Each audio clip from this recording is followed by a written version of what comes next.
Seguimos en cadena nacional, estás en Vía X y estamos con Elsa Labraña, convencional constituyente. Muchas gracias por estar con nosotros. Del distrito 10, además. 17, perdón. Y miembro de Arroa Coordinadora Plurinacional. Uno ya no dice nombre, siempre con Arroa, ya redes sociales de una. Ya, bienvenida, muchas gracias por estar con nosotros. Estamos también con Sergio Pérez, director de Conatrapcops, Confederación Nacional de Trabajadores del Comercio, Producción de Servicios, Call Center y Casino de Juego e integrante de la Unidad por el Trabajo Digno. Muchas gracias por estar con nosotros. ¿Qué los une? Dos cosas. Primero, que vamos a conmemorar, vamos a estar conectados con el 1 de mayo, el Día del Trabajador, el día domingo. Y lo otro es también lo que tiene que ver con la unidad de trabajo digno, en lo cual ambos están conectados aquí en estos nuevos tiempos, abriendo nuevos caminos también y nuevas miradas.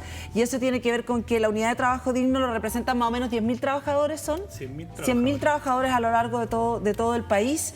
Y lo que ustedes hicieron es presentaron propuestas a la convención en materia de derechos fundamentales y trabajo, ¿no es cierto? Que lo que sabemos es que han sido patrocinadas por ti y por otros también convencionales, por 10 convencionales más también. Hablemos un poco de cómo ha sido esta relación y finalmente cuál ha sido la primera, entrando al Día del Trabajador. Si hay orgullo por parte también de la convención, porque sí se han abierto espacios ahí que tienen que ver con la nueva mirada del trabajo, ¿no? Cuéntanos un poco. Bueno, han ocurrido muchas cosas dentro de la convención y dentro de esas cosas está el tema de los derechos laborales, que ya quedaron consagrados. Hay muchos derechos laborales que ya están en el borrador de la Constitución y que fueron de alguna manera propuestos tanto por las organizaciones de Sergio como de la CUT y de otros sindicatos, que ingresaron muchas normativas dentro de la convención a través de iniciativas populares, pero además a través de los mismos convencionales, sí. ¿Ya? Y esas normativas, cuando nosotros las revisamos, empezamos a ver, oye, pero están diciendo lo mismo. Todos los trabajadores están pidiendo lo mismo, ¿ya? Y que tienen que ver con derechos fundamentales en el tema laboral. Bueno, ahí Sergio te los puede nombrar un poco más, que tienen que ver con el derecho a la huelga, sí, con el derecho a la negociación por colectiva, por rama, y también el tema de la titularidad sindical. Esos tres temas surgían en todas las propuestas que nos llegaban dentro de la comisión. Por lo tanto, ahí se hicieron una fusión y bueno, salió una propuesta bastante, en realidad, aceptable para los trabajadores. Hay algunos temas que nos están quedando pendientes que esperamos ya en estas indicaciones que vamos a hacer durante esta semana ya logremos completar la norma y dejarla redondita para que el tema de los derechos laborales sea realmente un derecho efectivo que los trabajadores puedan hacer cumplir en un momento determinado. Cuéntanos un poco cuáles son esas cuatro cosas en las cuales todos convergen y que igual es interesante, ¿no? Que casi siempre hablamos de las diferencias, pero nunca de las cosas que nos están uniendo. Y parece que los trabajadores y las trabajadoras, hay varias cosas que ya están más o menos claritas. ¿Qué eran estas, cómo eran antes y cómo son ahora, en las que han ido avanzando también en la convención? Bueno, como dice Elsa, hicimos una convergencia con muchas organizaciones sindicales en la cual nos pusimos de acuerdo y todos ellos estuvieron de acuerdo en apoyar esta iniciativa que presentamos con los constituyentes. Ahí las cosas que eran comunes era el derecho a huelga como un presupuesto universal, en este caso como un derecho fundamental de los trabajadores, que los pudiéramos hacer más allá de la negociación colectiva arreglada como está en la actualidad. Ya. También teníamos el derecho a la negociación colectiva que fuera esta multinivel, que también ahora quedó en este caso plasmada en el borrador, que dice por rama, sector o a nivel país, la cual la podemos realizar con las organizaciones sindicales, que ese era un avance importante. Ya no queda radicado también solamente en la empresa, sino que se puede ampliar el nivel de negociación colectiva y beneficia tanto a trabajadores sindicalizados como no. Y dice que generan mínimos en el trabajo en este caso, y de ahí a través de las organizaciones poder ir avanzando. La sindicalización también, que era un punto importante, quedó radicada también en la autonomía de las organizaciones sindicales, que éstas pudieran organizarse como estimaran conveniente, tanto a nivel nacional, regional como internacional, que también fue un avance importante que está radicado. Y ahí agregar algunos otros puntos que no estaban en otras propuestas, que ahí también nosotros con UTD también logramos incidir, que fueron la participación de los trabajadores dentro de los directorios de la empresa, que también ya está en el borrador. Nosotros pusimos un porcentaje, no quedó con porcentaje, pero es un avance ya también. Pusimos también un recurso de protección ampliado, que ese no quedó, para hacer un avance más rápido con los reclamos de los trabajadores. Y el otro que está ahora en veremos, que como dice Elsa, hay cosas que están en veremos, el ente autónomo de fiscalización. Nosotros creemos en un ente autónomo de fiscalización que reemplace un poco a lo que es la dirección del trabajo y que no esté a cargo del gobierno de turno y que tenga niveles de sanción a través de ella. No sé, por te doy un ejemplo, ahora nosotros tenemos empresas que declaran un contrato ilegal a través de la dirección, pero la empresa lo siguen haciendo porque no tiene el nivel de sanción correspondiente y ellos pagan las multas y siguen implementando en este caso su modelo a seguir. Entonces, con esto cambiaría un poco lo que está en la actualidad, que eso también es un hito importante para nosotros. Elsa, ¿te quedan algunas cosas? ¿Quería decir algunas cosas?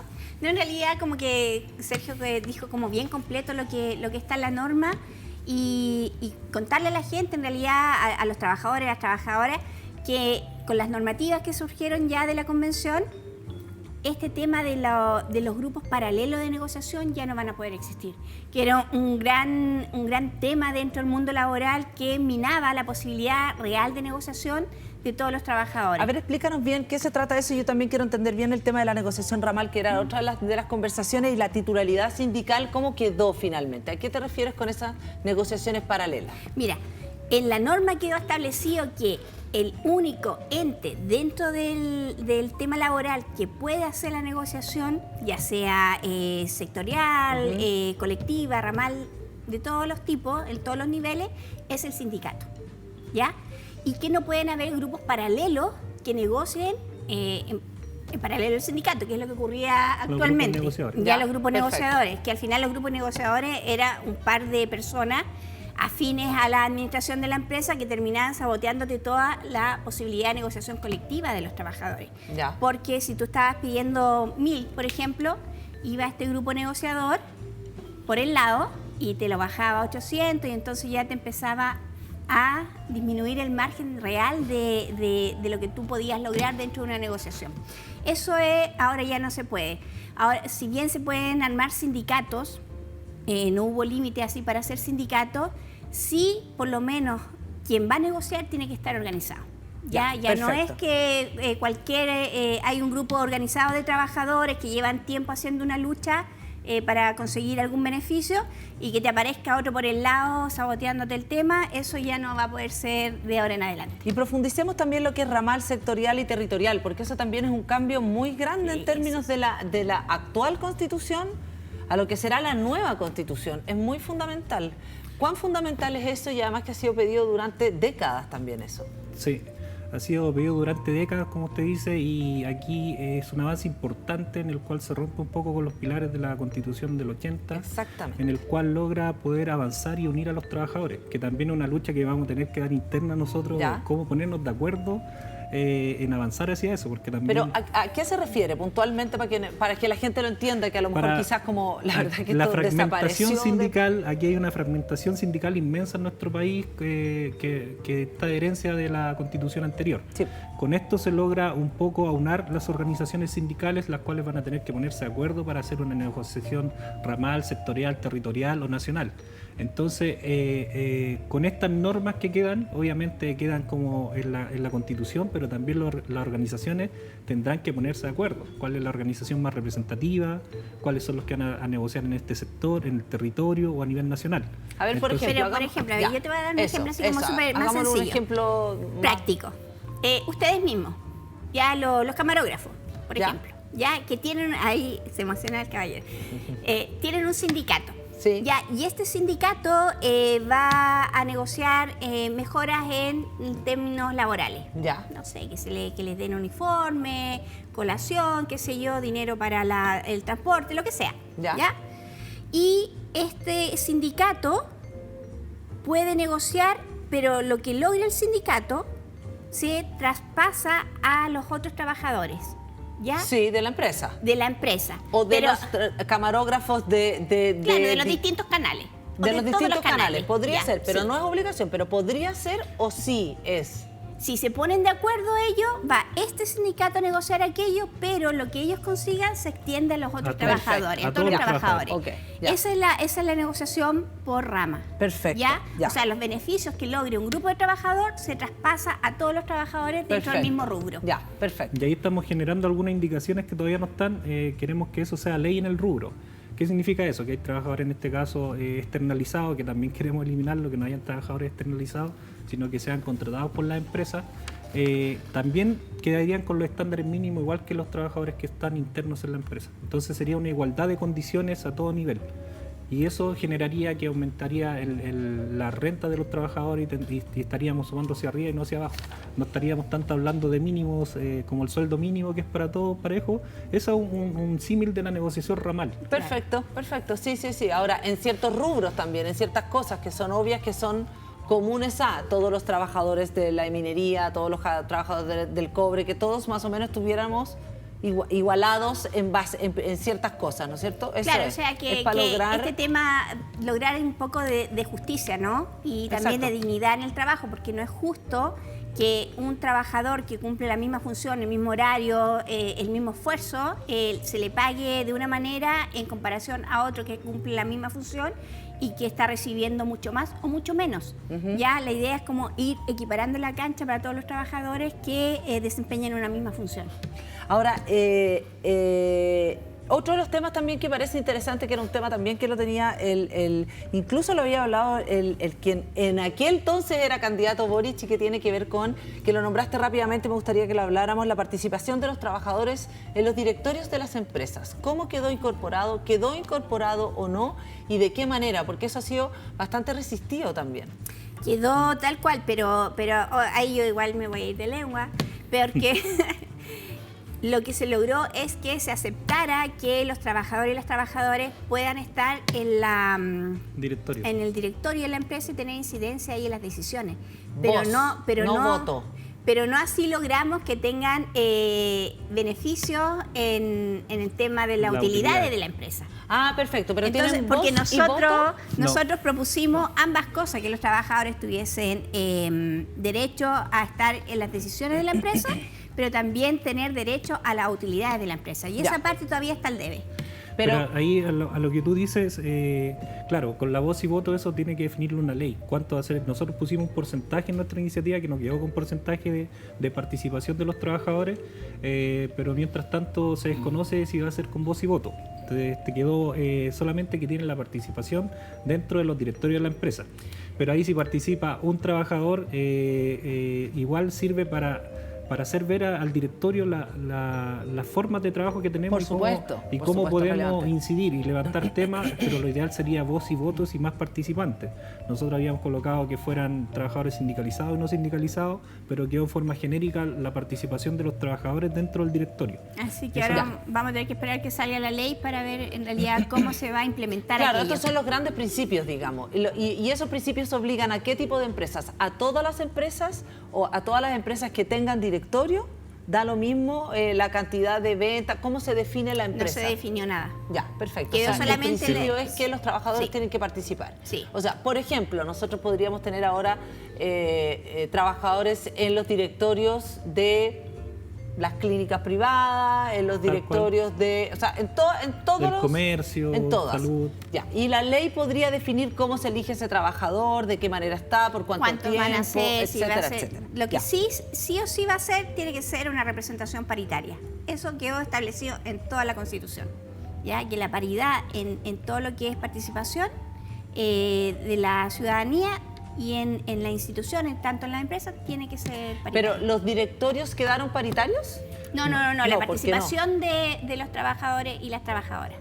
Claro, pero los directorios no. No, eso no, eso ya depende de la empresa. y No, sí nosotros sé, no por podemos eso es que regular. los directorios no hay paridad, no hay obligatoriedad de paridad, digamos. Vamos a hacer una norma, yo creo. No, es una de las razones por las cuales nuestros directorios en general son poco diversos, pues tienen hombres, en general casi siempre están educados en los mismos colegios, en los mismos lugares, eso es lo que pasa, la realidad de cierta edad, en fin, no hay diversidad, no solamente no hay mujeres, sino que no hay diversidad ni siquiera tampoco de qué es lo que estudian, eso yo creo que es parte de uno de los problemáticas de cómo se componen nuestras empresas, exactamente, nuestras sociedades. Si no tenemos otras visiones también no se abre. Y el otra cosa que también quería que me explicaran mejor es el órgano fiscalizador autónomo. ¿Eso es la Dirección del Trabajo? Esa es como la actual Dirección del Trabajo, pero se crea un órgano autónomo, porque la Dirección del Trabajo, si bien ha cumplido su función, muchas veces cumple un rol más de amortiguar las demandas de los trabajadores, claro, que darle viabilidad a aquello. Entonces, lo que nosotros queremos es que exista un órgano autónomo que proteja a los trabajadores en sus demandas y que en realidad se la juegue por este sector, ¿ya? Y en ese sentido tiene que tener cierta autonomía también de los gobiernos de turno para que tampoco sea instrumentalizada, por ejemplo, una huelga o otra demanda social que hagan los trabajadores y que termine siendo ahogado en esta burocracia de la Inspección del Trabajo. Ahí le damos ejemplos concretos. Claro. Nosotros, no sé, en Walmart tenemos alrededor de 700 denuncias, las cuales recién han fiscalizado 4. Porque hubo un cambio de gobierno, entonces pararon las fiscalizaciones. Y tenemos que ir nuevamente a ¿De hacer qué son las denuncias? Denuncias por suministro ilegal de trabajadores, por los trabajadores externalizados que tienen en todos los rubros. ¿Ya? Acá en la televisión, en salud, en comercio, en todos lados está implementado el subcontrato. Entonces nosotros estamos diciendo que esos trabajadores tienen una continuidad laboral. Por ende, perfecto, no deberían estar trabajando en esas condiciones y deberían internalizarlos y aumentar la dotación en vez de estar subcontratando y, en este caso, precarizando el trabajo. Ya, y eso, la Dirección de Trabajo, en el fondo ustedes dicen, pero tiene que ver con la Dirección de Trabajo, ¿cuál es el problema que tiene? No entiendo. ¿Cuál es? ¿Es la dependencia del gobierno? Depende del gobierno de turno. Eso es el problema para Eso ustedes. es el problema porque no realizan las funciones que debería realizar cualquier órgano que fuera, en este caso, separado del gobierno. Ellos siguen continuando el trabajo independiente el gobierno de turno que esté. ¿Y eso les da más independencia para ustedes? Así es. En realidad da mucha más eficiencia. No, da más garantías ya, de que las demandas laborales y que en este tema los conflictos laborales que se puedan presentar tengan una salida mucho más objetiva y no politizada como puede ser en este momento. Perfecto. Y ahí le agregamos también que tuvieran una fiscalización eficaz. O sea, que no sea necesariamente que los trabajadores tengan que ir a denunciar algo, sino que ellos también por cuenta propia puedan ir a fiscalizar. Pero ¿y la Dirección de Trabajo no funciona así? No, antes había un organismo en el cual se dedicaba a hacer fiscalizaciones alternativas o aleatorias. Ahora sí funciona que la Dirección del Trabajo, que por alguna denuncia que haga un trabajador, puede efectivamente investigar toda la empresa, ¿no? Sí, eso sí, pero hay que ir a colocar la denuncia. Sí, exacto. Si alguno de los trabajadores o trabajadoras lo tiene que hacer. Sin denuncia no fiscalizan nada. Otro de los temas también, igual el órgano todavía no está listo, no está aprobado. Eso tenía que crearse. Ya.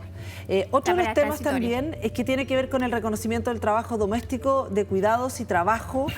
¿Cómo estamos avanzando con ese tema? No, eso quedó hermoso. Sí. Eso quedó bellísimo y completo, ¿ya? Eso sí me gusta. Eso sí que eso sí. Vamos. Bueno, eso tiene que ver también con un proceso histórico que nos ha tocado llevar las mujeres en este tema del rol del cuidado y que siempre ha quedado como en una situación de inferioridad respecto al trabajo remunerado, ¿ya? Y siempre se ha dicho así como que las labores que cumplen las mujeres, que son 24/7, todos los días, sin vacaciones, sin ningún tipo de beneficio, se le llama amor. Y en base a ese amor, en realidad lo que se oculta es un tipo de explotación que se hace dentro del hogar, en las funciones del hogar, a quien cumple esa función que generalmente es la mamá o la abuela, ¿ya? Entonces, dentro de eso, ahora se reconoce esta labor, se reconoce también que es una labor importante para el encadenamiento económico, porque hay que reconocer que la primera que se levanta para que los niños vayan al colegio, la mamá. La primera que tiene ahí, si es que tiene marido y lo tiene que de alguna manera hacerse cargo de él también, es ella, la que prepara el desayuno, en fin, la que tiene las cosas listas para que los demás puedan salir a la sociedad a cumplir sus funciones. Y esta labor queda totalmente invisibilizada dentro del hogar, dentro de lo privado, y ahora se reconoce que sin esta labor esencial, en realidad la sociedad tampoco se mueve. Así que eso es un avance bastante potente para las mujeres y también para el movimiento feminista, que lleva muchos años tratando de visibilizar esta función que las mujeres cumplen dentro del hogar y que muchas veces queda también en una situación de sumisión frente a un proveedor, porque a ese proveedor se le da un valor mayor por el tema económico. ¿Pero ¿ya? eso significa un reconocimiento, para entenderlo? Sí. ¿Solamente constitucional? ¿Eso se va a significar para las mujeres o para medidas, las cuidadoras o para los cuidadores, si es que hay, digamos, los que